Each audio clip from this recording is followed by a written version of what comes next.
We are creatures of desire. What we most desire is meaning. What makes us suffer most is a lack of meaning. The Meaningful Life with Andrew G. Marshall. Marital therapist, author, and communications trainer Andrew G. Marshall invites guests from all walks of life to discuss what makes life meaningful. Hello, I'm Andrew G. Marshall. Welcome to The Meaningful Life. My witness today is Kay Hutchison. Kay had a successful career in TV and radio, a beautiful house, and a loving husband. But during a holiday on the Côte d'Azur, she had what she described as a midlife crisis.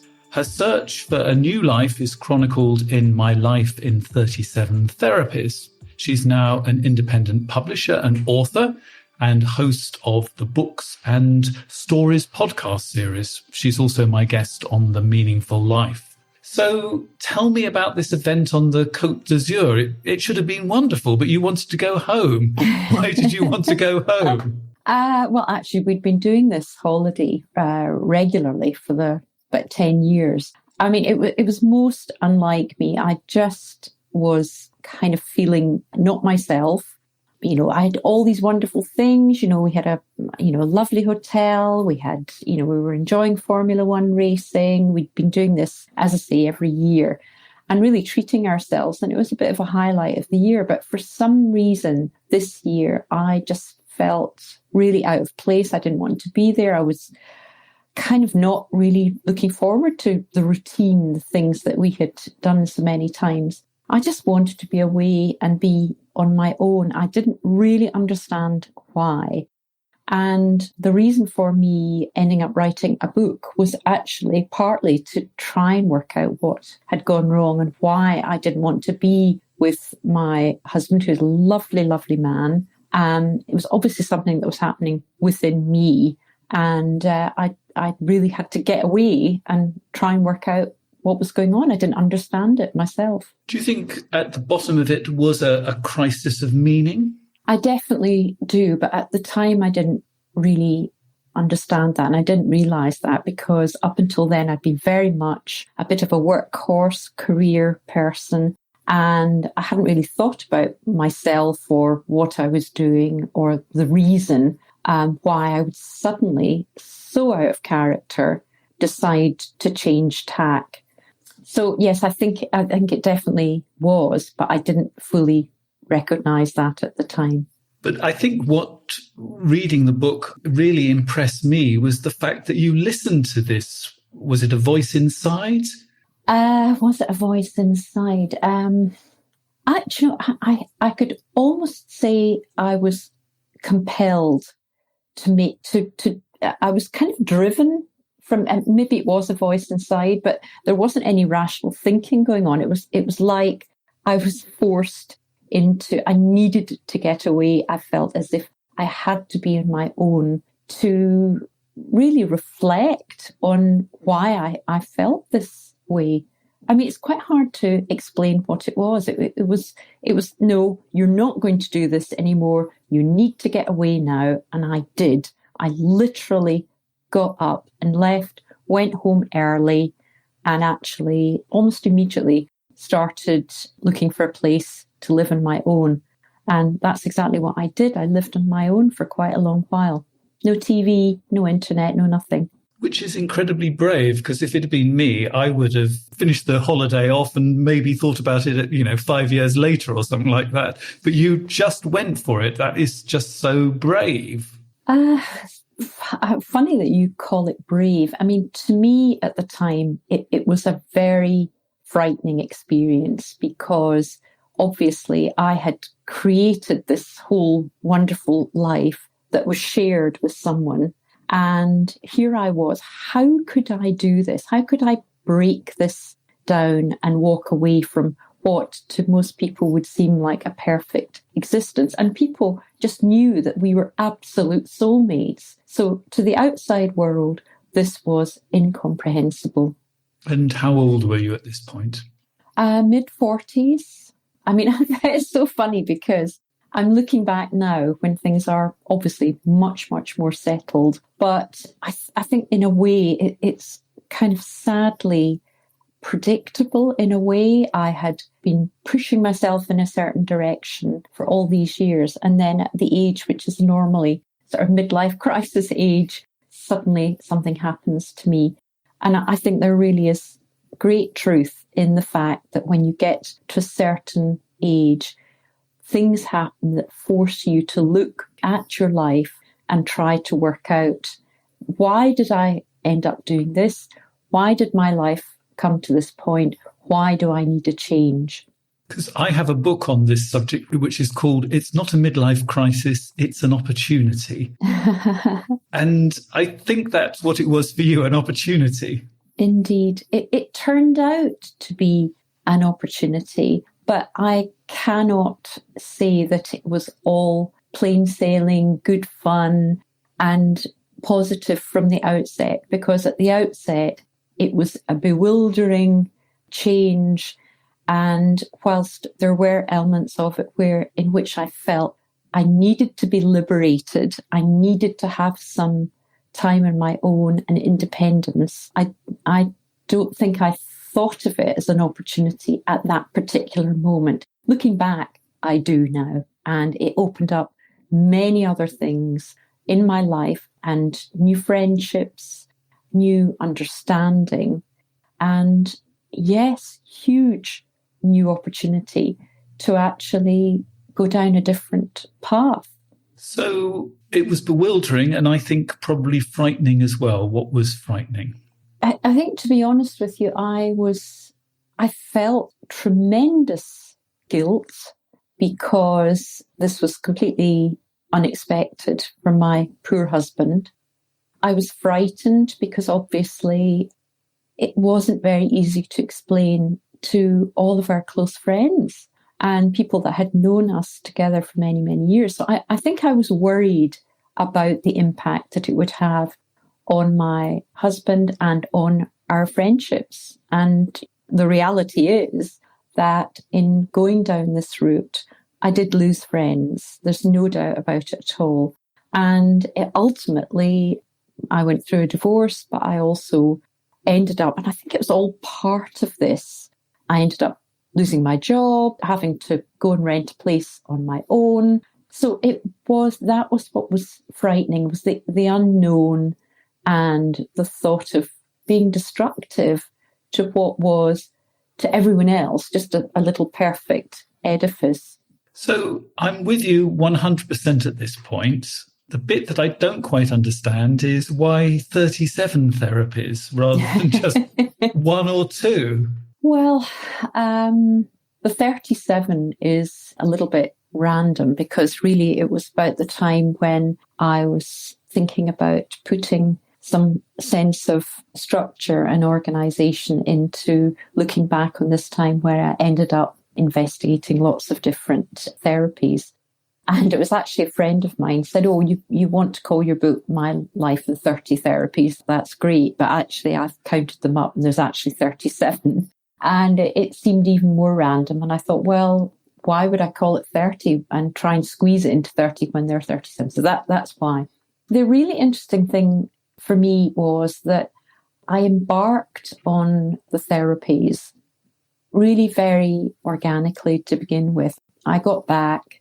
I knew I needed help. I went to my doctor and I started very, very sort of gently looking at, yes, could I go to a counsellor who would help me?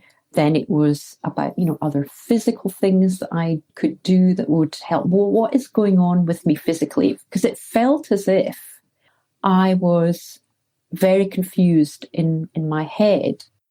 And of course, I then discovered that I was beginning to go through the menopause as well, and that there were physical symptoms that I could go to have therapeutic sort of responses to. There were therapies out there that could help with the effects of the menopause, going through life changes. So I started becoming really interested in all of these different things because the menopause and midlife crisis really change so many things in you physically and mentally. And I just found myself drawn to discovering more. Why had this happened? And I wanted to understand. At the end of the day, I wanted to help myself and understand. Looking at the menopause in particular, and obviously there are very obvious physical changes, how did they knock on in psychological changes?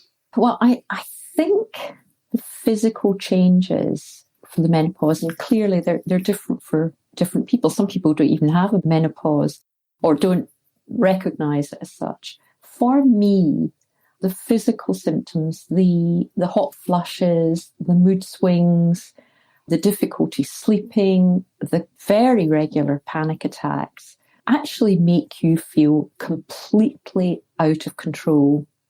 And that means that I was physically run down.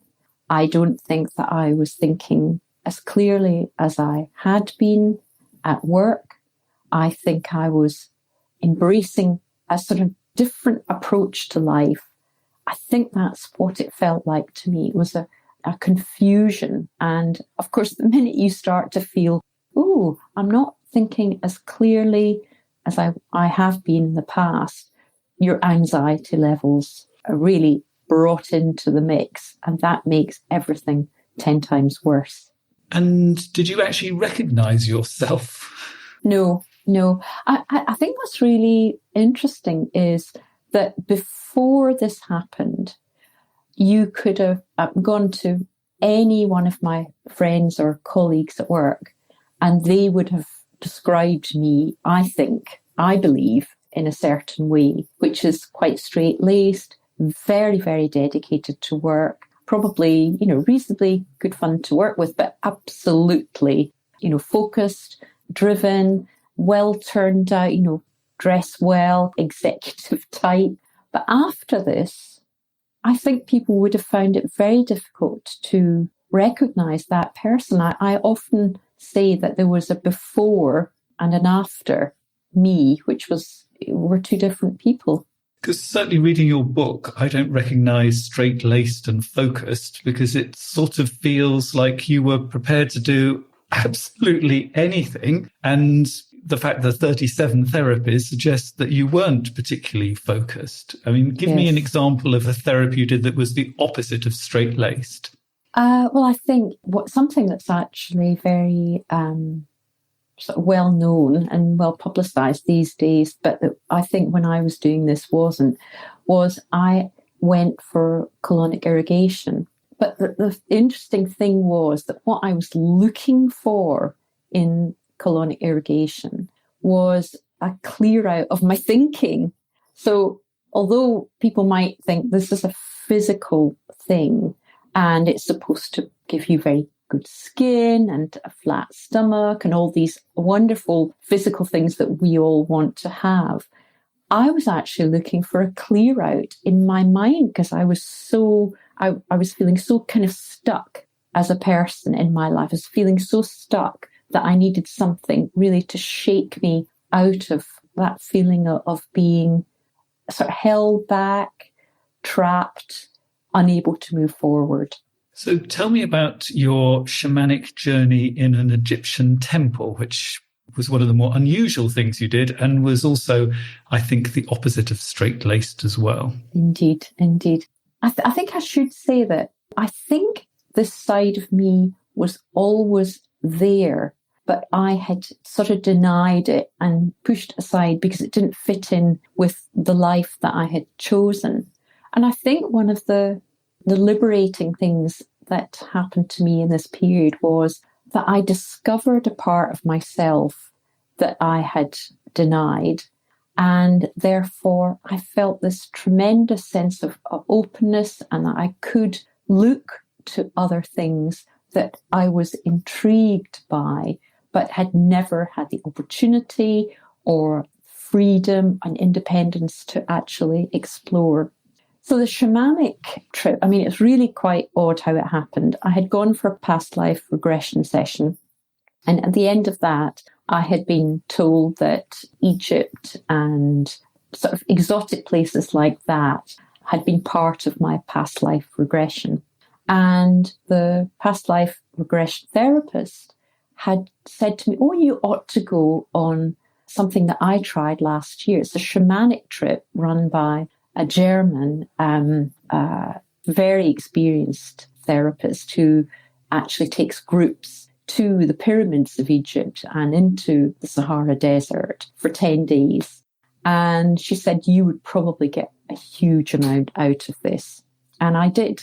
The thing which just amazed me more than anything. So here was me, a Scot, in the middle of this group of Germans, all speaking German. Thankfully, they did actually speak some English. And the leader of the group, who is a wonderful man, was very open to sharing the shamanic ideas, but in a way that really was relevant to today. So not associated with any religion, but actually something that allowed you to connect with your inner spiritual self and a wider spiritual sort of domain. And it's, as you can see, I'm sort of struggling to express what it was. So I'll tell you what happened. Yes. We went to the oldest pyramid. All of the sort of day tripper tourists were thrown out at a certain time. And we, this small group of 10 to 15 people, were allowed the complete free run of this oldest pyramid in Giza. And we walked right to the centre. I mean, it was just an incredible experience because it takes you about 40 minutes to actually get to the centre. And you're getting up and down through all these different passages, crouching down, sometimes a very, very tight space. Then it would open out into large chambers. Then you'd be back into crawling along into this next place. We eventually... And it must have been very dark in there as well. Well, it wasn't... It wasn't dark until we got right to the centre. When we got to the centre, because you obviously need lighting to find your way, although we did take torches with us. When we got right to the centre, there was a sarcophagus right in the middle of the pyramid, which was the king's chamber. We had to squeeze through this tight hole to get into this final area. We all lay down with our heads to the walls of this small space. There was a sarcophagus in the middle. And then our leaders gave a sign to have all the air conditioning noises and the lights switched off. So we were there.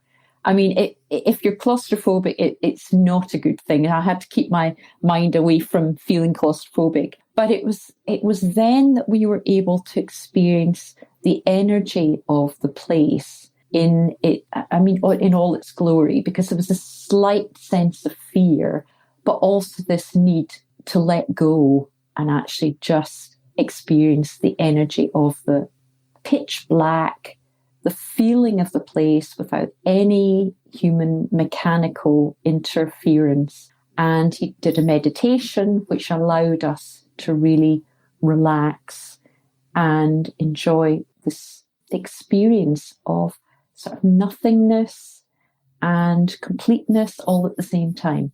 I mean, I know it sounds really trippy and really weird because I'm quite a down-to-earth person. But actually, when we left and we clambered our way back out, we had experienced something really special in there that I still can tap into to this day. And we felt very close, the group, after that experience. And it's kind of difficult to put into words, but I'd certainly recommend it. And how do you tap into it today? Well, I think one of the things that's become very important to me is an ability to just keep calm, to actually sit quietly somewhere where you don't have any distractions, and to really focus on breathing slowly, slowing down the heartbeat and the pulse rate, and actually just being with yourself, closing your eyes, realizing that, you have this incredible presence on earth, really, that is an energy source within itself, and that it can actually it can renew you by resting you mentally and physically, and realizing that you can center yourself.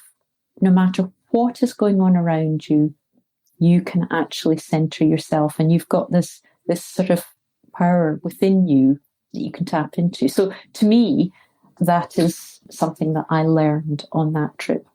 So one of the things that me and my producer are both thinking about is the 10-day silent retreat. You did that as well over Christmas, which seems to me a really hardcore time to do it, because you sort of think of Christmas as at least phoning up your friends and family, but this, you're not allowed to speak to anybody for 10 days. There's basically no exercise because they pin you into a tiny piece of land. There's no reading, there's no writing, there's nothing beyond meditation. So number one, why did you do it? And number two, what's it like? Well, first of all, I think it was an incredible experience, and I'd recommend it to anyone. I'm quite a chatty person, so I think people thought I was completely mad going on this, especially over Christmas. But there was something about it that I think, especially at Christmas time, where, as you know, everything just gets so crazy. It becomes so about buying things and overeating and over everything. I just thought this oasis of calm would be a wonderful thing for me to do for 1 year in my life, to miss Christmas. And I think it was just representative of how much I wanted change in my life. So it wasn't anything very glamorous at all. We were basically in a children's activity centre in Norfolk. And when we turned up there, we didn't really know what to expect, but there were 50 women. We were all segregated there was a male silent retreat down the way. And I think that was also to discourage connection and communication. So all our phones were taken away, our jewellery was taken away. And really what we were left with was a life that involved very early starts, 10 hours of meditation a day, sleeping in bunk beds, eating very healthy vegetarian food, and just sitting in this hall really for hours at a time, learning how to meditate. And the type of meditation that we were learning about was Vipassana meditation, which is about focusing on the minute circulation within your body, the blood circulation, and the kind of minutiae of what makes your body function. I mean, it was just really impossible to begin with because we were all fidgeting. It was, dark, the days were very short. We were only let out for a little bit of exercise, an hour at lunch, maybe 20 minutes between sessions during the day. But the amazing thing was, as time went on, some people left because they just couldn't hack it. But I found that soon, although it was difficult, I did feel that I had cleared out my mind of the rubbish that often invades your mind, especially at a time of Christmas where there's just too much going on. You can't think straight. I definitely was eating more slowly. I was slowing everything down and clearing out the rubbish in my mind, so that by the end of that time, again, I was able to tap into this place that allowed me to be calm and to be comfortable being completely on my own. And I think that independence that I derived from the experience, I found to be a very important part of who I am now. And you did some much more conventional things like psychotherapy. Which kinds of psychotherapy did you do? Well, I would say that I did what people would regard as normal psychotherapy, which is talking therapy, counselling. I did quite a bit of that, but with 5 different sets of people. I think the most unusual form of psychotherapy that I've done is one that I've done more recently called sonic reset therapy. This is a therapy where instead of talking through your problems and getting the emotions, perhaps, you're very tearful or angry, getting your emotions out. This is a form of psychotherapy that involves a short discussion at the beginning with the psychotherapist, but then you actually, through listening to certain sounds that evoke memories in you, you're able to process those memories yourself. Sometimes I felt that the psychotherapy would make me feel worse, certainly initially, because you're bringing these things back in. I really enjoyed the sonic reset therapy because I was able, in a private setting, to actually process memories that were not good. And I felt lighter and more in control of the process. And I haven't done it recently, but I think that's partly because it had such a good effect on me. Because I think one of the jobs at the middle of our lives is to actually resolve the stuff that wasn't resolved when we were kids, to deal with the stuff that went wrong, or not went wrong, but just, life threw us this hand of cards. It seems like you went back and tried to work out and sort out stuff that could have been better when you were younger. Am I right in that? Yes, I think that's true. I think your childhood is incredibly important in directing what you do in your life. As you said, you're dealt a certain hand of cards, and basically you're expected to make the best of that. And it's really how you respond to what you're given, I think, that sends you off in a certain direction. And sometimes you go off in that direction without really thinking. And it's only, as you say, later that you are able to put some perspective in what's happened to you. So for me, for example, the key things: Scottish Presbyterian upbringing. So you're not here to have fun. You're here to work hard and actually do well. So that was very deep-seated in my family. I think all of us were the same. And you followed that to the letter, didn't you? You did well. You did really well. You achieved everything that you were told to achieve. Yes, but I think at the expense of myself, in a funny sort of a way. In some ways, I might even describe myself as a kind of robot, working extremely hard. When the going gets tough, I just work even harder. When I had to deal with cancer, my mother dying of cancer, and then my husband getting cancer, my response was just to try harder. So I was not only working harder, but I was also looking after them, worrying about them. So it was just trying harder, which of course is not sustainable, as I discovered. And you don't want to live your life as a robot either, do you, really? No. But I think, it's a shame, really, because when you look back at yourself as a child, you really are you're a very sort of simple organism. You just want to be loved. You want to please people. You want to do your best. And you kind of learn that actually, I have to try harder. I have to be better.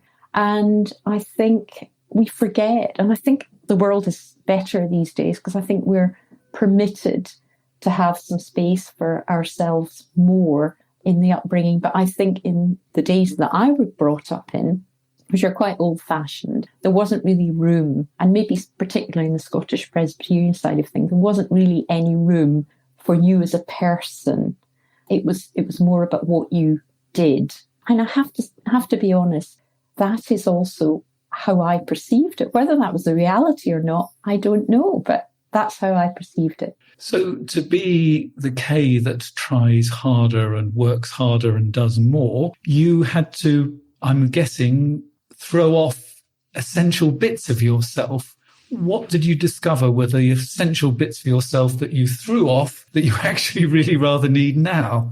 Yes, I think it was the fact that I didn't count really in it, and that a spiritual side of me, a side of me that is about basically looking after oneself and not just pounding away and pushing myself harder, whether it's at the gym or in work. I had definitely pushed those things aside. And those things, they are part of your life and part of you. And you need to look after yourself in order to be a whole person in the world and contributing in a sort of much more wholesome way, if you like. So which of your 37 therapies do you say, no, don't go there? Well, I think therapies are a very personal thing. And if I'm honest, I wouldn't say no to any of them, because for some people they work. And I think you have to be really understanding of the one that didn't work for me, although I know it does work for other people, was voodoo. But I think the voodoo, think people think it's all about, sticking pins in your enemies and little dolls of your enemies, but it's actually quite a thoughtful, and it's obviously a very, very ancient traditional thing. I think for me, it just didn't work at the time because I was beginning to get better and I didn't need so many of these very alternative, left of field, slightly woo-woo things. For me, I was getting better. I'm so glad. But I did go through a period where I needed to speak to psychics because I felt as if I had no friends, no one to turn to. I didn't want to bother my friends anymore with problems. Felt I needed to sort it out myself. But I came through that. But it took quite a lot of trial and error, trying different things to know what worked for me and what didn't. So which ones would you definitely recommend? I think in terms of my life now, there are ones that have stayed with me throughout. And the key one, it is not very exciting, but it is yoga. Because what I get out of yoga is a sense of balance in mind, body, and spirit. Obviously, there are lots and lots of different kinds of yoga, but the kinds of yoga that I'm drawn to are ones where it's spiritual as well as mental focus, as well as healthy physical exercise, stretching every muscle in your body and actually strengthening the limbs and the bones. And I think that is just something that if you haven't tried it before, it's just so worth finding the one that works for you, because in one session, you can actually nourish all of those parts of yourself. So did the therapies work together or did they sometimes fight each other? I wasn't aware of them fighting each other. What I did think, though, is that there are a lot of different therapies that profess to deal with the same things. So you might have something like sort of pH balancing therapy, and you might have acupuncture. At the end of the day, they are all trying to make sure that the energy flow within your body is actually smooth and continuous. And you don't have any blockages, you don't have any problems with your system not working properly. So what I found was that many of the therapies, the different types, were often trying to just help you physically and mentally flow rather than feeling stuck, if that makes sense. And you found a new relationship. Tell me about that. I did that. That's really interesting because I had actually, I think I had known this person in my life from way back when I first started my career. And I didn't realise, but our lives had kind of separated for a time. I didn't know. He was also divorced and on his own and wanting to move on and wanting to look forward. It really was the most incredible kind of chance thing, because I'd been through a lot of really not particularly good experiences, as you'll know from the book, Relationship-Wise. And he was someone that I always found myself talking to when we knew each other many, many years back. But when we, by chance, met again, we were both free agents and we were both sort of keen to have a meaningful relationship again. All of the things that I had really, through all my negative experiences in relationships, and I knew I don't really want that. That was awful. I need someone who wants to be committed to me. I need someone who feels the same way and will accept me the way I am with all my strange and wonderful, therapies, but that isn't wanting to encourage me in a new direction. And I wanted to do the same for that person. So I wanted it to feel very balanced and equal. And that's really what I have now. Hadn't you felt balanced and equal beforehand? I think I hadn't really thought about it. I think beforehand, and this is not to blame at all, because I was the person that I was who was kind of lacking in confidence in a way, and I didn't have this other spiritual part of me plugged into my system. I think that I felt happy for many, many years until this period happened, and I realized that actually I had been putting up with things that were actually not what I wanted, because that was also something that I had learned from my childhood. There were certain things that I just had to accept and put up with and not complain about and not even share that I wasn't happy. I don't think I even knew I wasn't happy. I just accepted it. But now there was an opportunity to say, no, what really works for me, if I'm going to be absolutely honest with myself, I don't want some of those things that I had in the past. I want something different in the future. And you weren't actually trained to ask, what is it that I want? So how could you possibly know if you were never trained to ask those questions? Yes, and I think it was really difficult for my ex-husband, though, because I think because I hadn't expressed those things clearly, he didn't understand why I wasn't happy. I think one of the most beautiful things about this entire experience of my life, though, has been that throughout it all, I'm very, very close to my ex-husband. And in fact, we work together. So people will just not understand this, but I think that shared experience and the fact that, we started up basically a new business because we used to have completely separate careers, but we were very work-focused people. And I think that is how it worked really, really well. We were very close, but we were like the best of friends. It sounds like you were great business partners, effectively. Indeed. I mean, I'm sure he would be very hurt to hear that, but I think rationally he knows that actually we had a very good friendship, a very strong friendship, and that has never gone away. And all we've done is we have focused that into our publishing business. And, it works. And do both men get on with each other? That's a really strange one, because I think they would find it very difficult to be. I don't know what you'd think about that, but I think they would find it very difficult to be forced together. So the two things are quite separate. What is really interesting, though, is that each of them knows everything about the other person, because I just talk about them all the time, because I'm very open about, what we're doing in work, and I care about my ex-husband. I totally do. But I live a new life, and that new life, half of it is work and half of it is home. And it seems to work for me. Who knows? You don't know what will happen in the future, but I would certainly not want to be without either of these two men in my life. They are really good people. Well, it's wonderful to discover just how much these 37 therapies have worked for you. In a moment, we're going to look at a letter that I've been sent, and we're going to see if we can cast some eyes across it and give some help for it.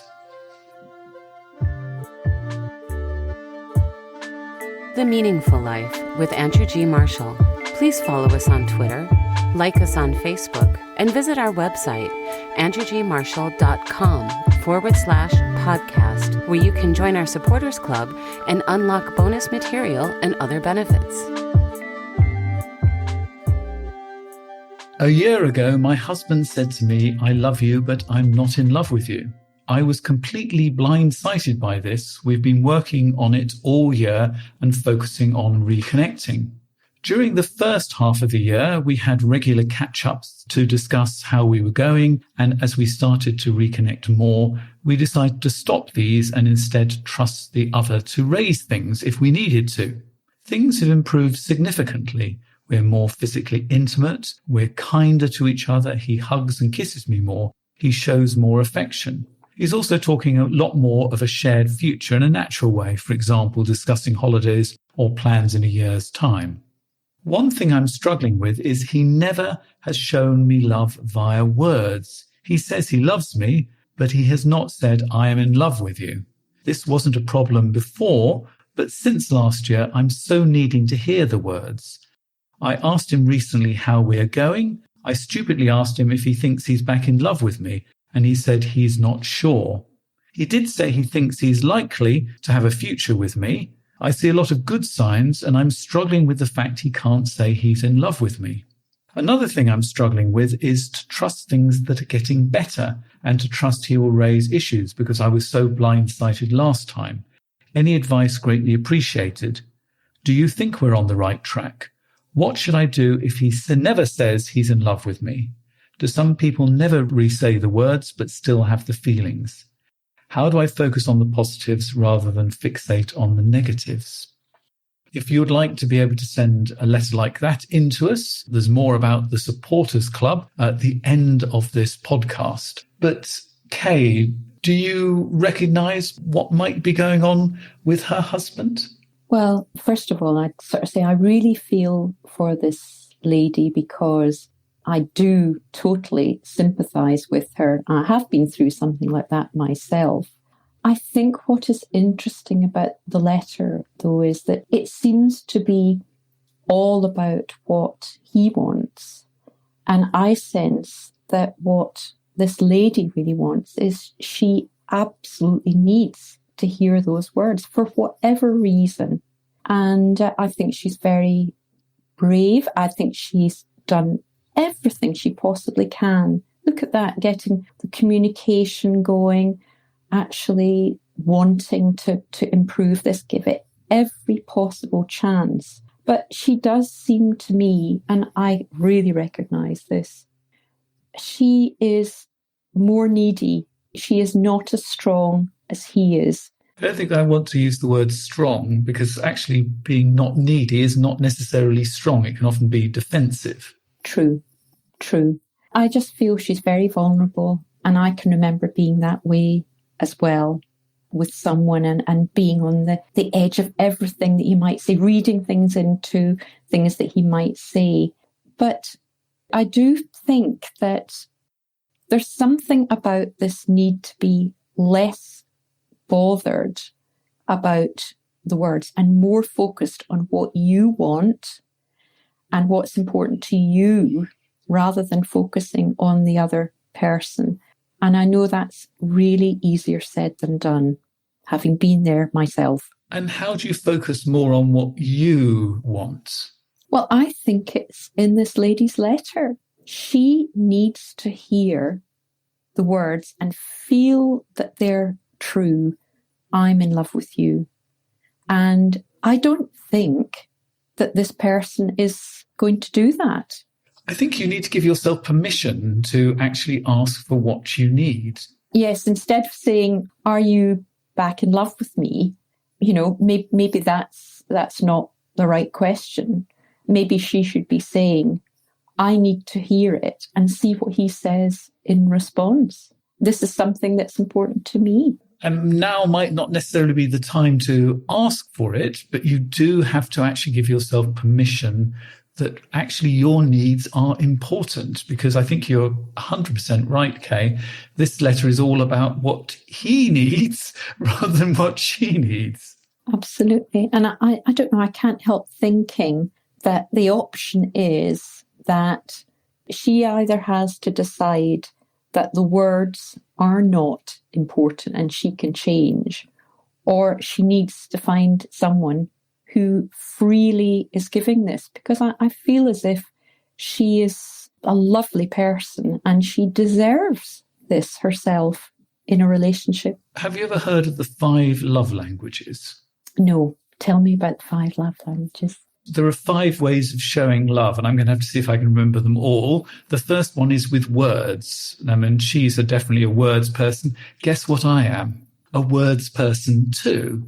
The next thing is spending quality time together. So going off to the Cote d'Azur and Formula One racing and doing all of those things together, that is a way of showing love. There's acts of service, which is, I'll come round and mow your lawn, for example, to show you that I love you. There's present giving, and there's touch, physical affection. We use all of them, and particularly when we're in love, we tend to use all 5 of them. But we have a core love language. So, words are important to me. Presents aren't so important.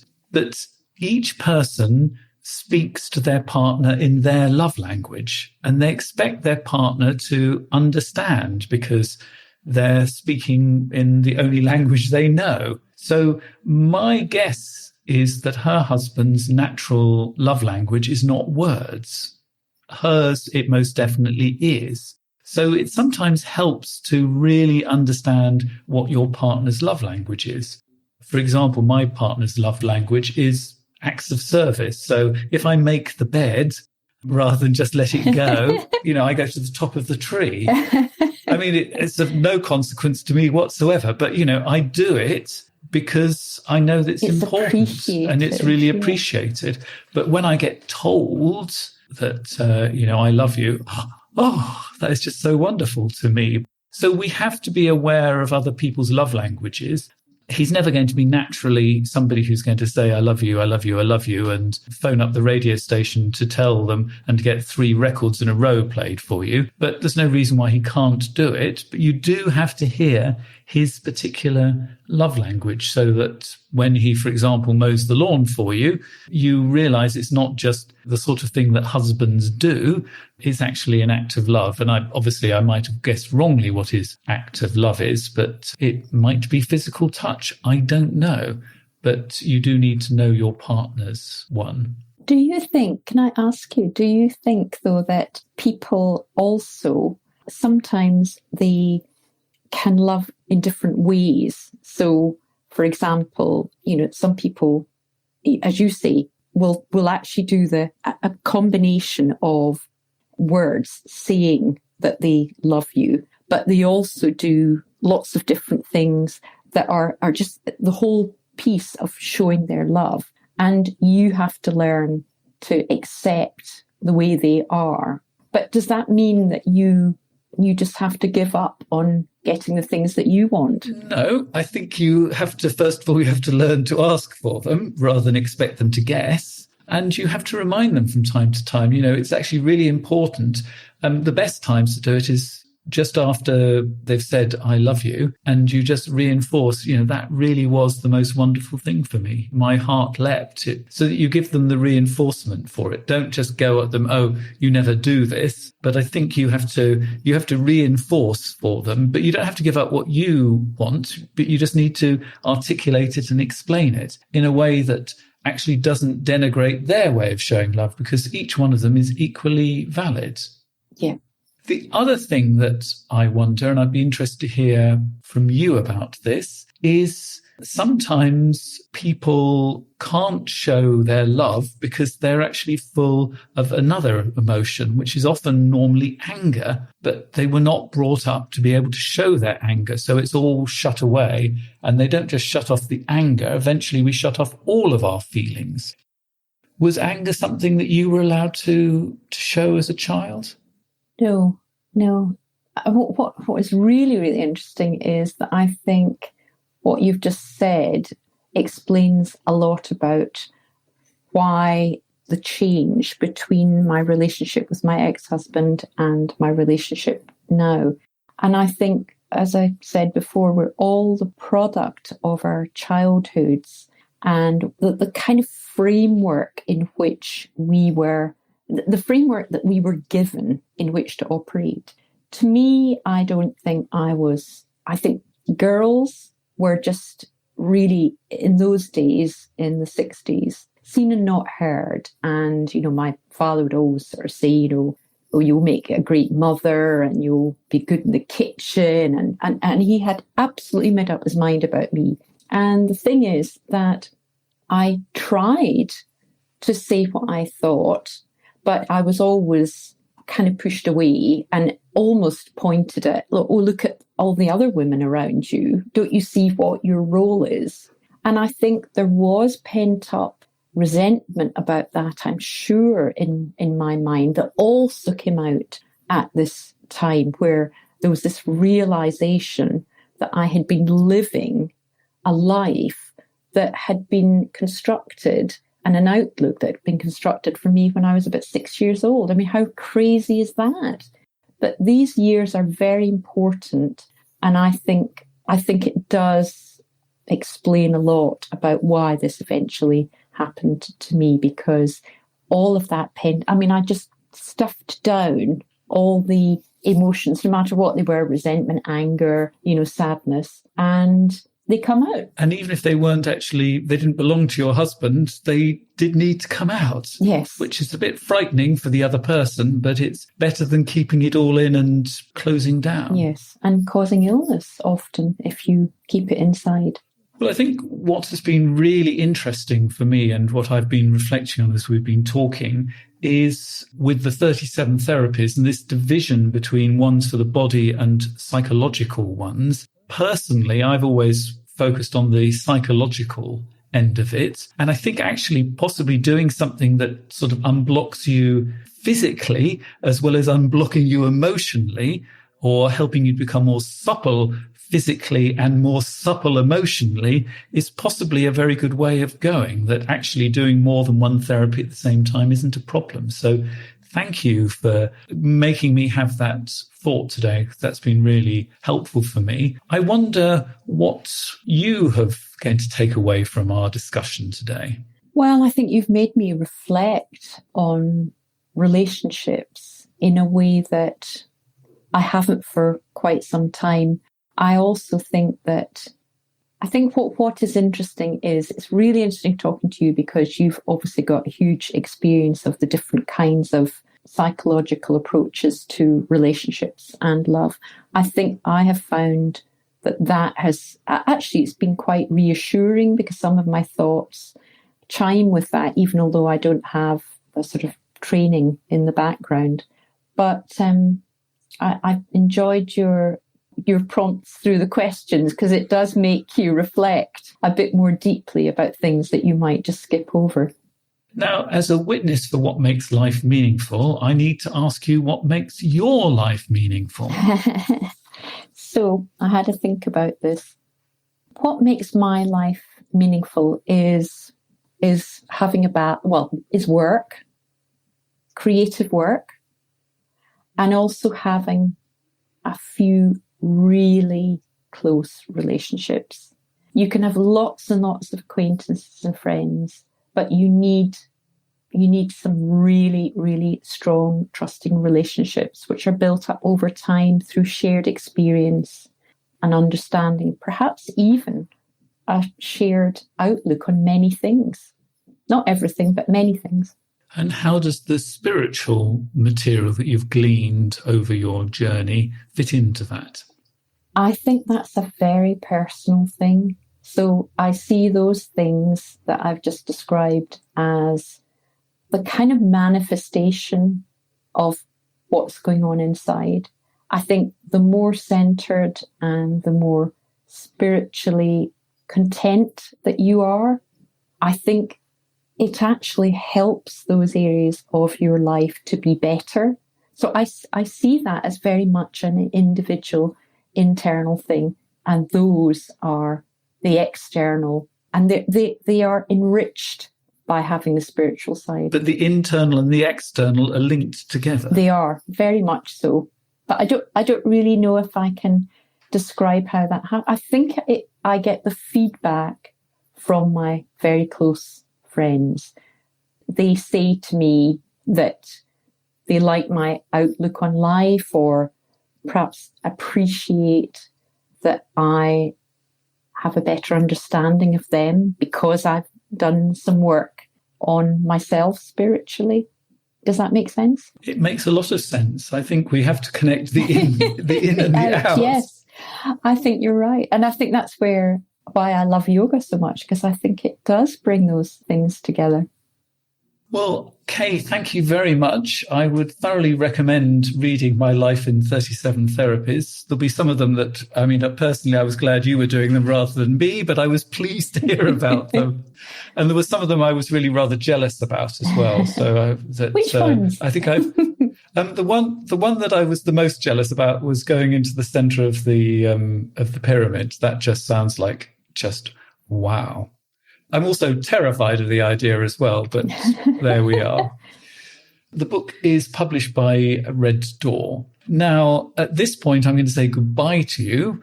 But if you're a member of our supporters club, it's not the end of the conversation, because if you join the supporters club, you get the bonus material and you'll get to hear the 3 things that Kay knows to be true. But Kay, thank you very much. Thank you so much. You've been listening to The Meaningful Life with Andrew G. Marshall. You can follow Andrew on Twitter, like him on Facebook, and please leave a review wherever you consume your podcasts. Making, editing, and distributing The Meaningful Life comes with substantial costs, and we'd like to ask for your help. Visit our website, andrewgmarshall.com/podcast, where you can join our supporters club and unlock bonus material for every program, send in a letter to be discussed by Andrew and his guests, and join a community of other people seeking to make their life meaningful. At the gold level, you get even more benefits. Production of The Meaningful Life with Andrew G. Marshall is by Michael Dooney. Social media by Madeleine Healy. Sound engineering and theme tune by Sebastian de la Luz Mendoza. And I'm Susie Colick. Please tell your friends and spread the word. Thank you.